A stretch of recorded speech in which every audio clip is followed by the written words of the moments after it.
Sir माझा एक प्रश्न आहे, 24 कॅरेट म्हणजे काय आणि 22 कॅरेट म्हणजे काय? सर मी सांगते, 22 गाजर आणि 24 गाजर. बघा विद्यार्थी मित्रांनो, त्याचा प्रश्न आहे की सर 24 कॅरेट आणि 22 कॅरेटचा फरक किती? तर 24 कॅरेट म्हणजे 24 गाजर, 22 कॅरेट म्हणजे 22 गाजर. तिचंही म्हणणं बरोबर आहे, कारण कॅरेट म्हणजे काय असतं इंग्रजीमध्ये? कॅरेट, ज्याला मराठीत म्हणतात गाजर. पण तो झाला गमतीचा भाग.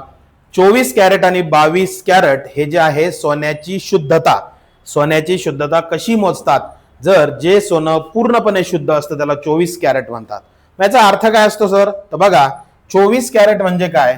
24 कॅरेट म्हणजे ज्यावेळेस तुम्ही मार्केटमध्ये सोनं खरेदी करायला गेले, तुम्ही जर 24 ग्रॅम सोनं घेतलं तर तुम्हाला पूर्ण टक्के 24 ग्रॅमच सोनं म्हणजे सोनंच भेटणार, त्याच्यात काही मिश्र भेटणार नाही.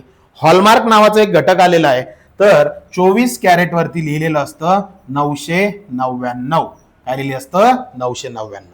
मग 22 कॅरेट काय सर? खूप सोपं आहे बाळांनो. 24 ग्रॅम पैकी 22 ग्रॅम म्हणजे 24 काय? समजा 100 पैकी मार्क देतो आपण, तसंच 24 मार्कापैकी 22 मार्क. मग याचं उत्तर काढायचं आणि याला कितीने गुणायचं? 100 ने.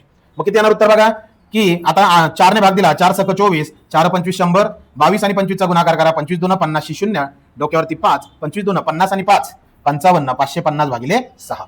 याचं उत्तर जर काढलं तर 6 9 54, उरला 1, एकाचे झाले 10, 6 1 6 पॉईंट, उरले 4, 4 40, 6 6 36, 6 6 36 म्हणजे 91.66%. करेक्ट आहे. मग याचा हॉलमार्क कसा? की फक्त एक घर पलीकडे सरकायचं, म्हणजे जर तुम्ही 22 कॅरेट सोनं घेतलं ना तर 916 हे त्याचा हॉलमार्क असणार आहे. आणि जर तुम्ही समजा 20 कॅरेट घेतलं तर 24 पैकी 20 गुणिले काय? 100. मग परत तेच 20 गुणिले 100, 4 सख 24, 4 25 म्हणजे वरती झाले 500, खाली झाले 6, 6 8 48, उरले 2, 6 3 18, उरले 2, 2 20, परत 6 3 18, 6 3 18, एक घर पलीकडे जा, म्हणजेच हॉलमार्क काय राहणार? 833. किती? 20 कॅरेट सोन्याला.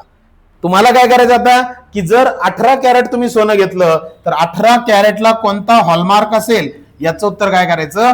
कमेंट करायचं. आवडलं तर फॉलो करा, शेअर करा. खूप खूप धन्यवाद.